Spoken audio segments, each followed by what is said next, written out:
তো hello guys, welcome back to my channel. তোমরা সবাই কেমন আছো? আশা করি ভালোই আছো। যশোদা দাস 93 চ্যানেলে তোমাদের সবাইকে জানাই স্বাগত। তো সকালবেলা আমি সমস্ত বাসি কাজ সেরে দেখো কি কাজ করছি, লঙ্কার বটা সারাচ্ছি। কারণ ফুচকার দোকান লাগাতে হবে আজকে। দোকানে প্রচুর লঙ্কা চাই, শুকনো এবং কাঁচা লঙ্কা। এগুলোর বোটাগুলো সারিয়ে ভালোভাবে ধুয়ে এগুলো আমি সেদ্ধ করব পেস্ট করার জন্য, যেটা ফুচকার জলে এবং আলুতে দুটাতেই ব্যবহার করা হবে।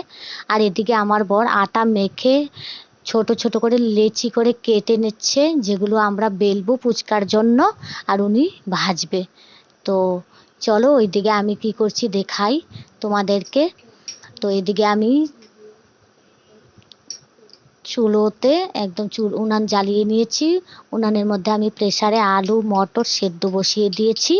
তো এখানে হচ্ছে আলু সেদ্ধ ফুচকার জন্য, ফুচকাতে তো আলু চাই। আর এদিকে লঙ্কা রেখেছি আমি সেদ্ধ করার জন্য, কাঁচা লঙ্কা প্লাস শুকনো লঙ্কা দুটোই পেস্ট করা হবে।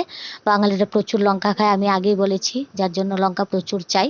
আর এই দিকে আমরা ফুচকার জন্য বেলা স্টার্ট করে দিয়েছি। তো এই যে দেখো আমি বেলে বেলে কার্টুনে রেখেছি, এই যে বেলে বেলে কার্টুনে রেখেছি।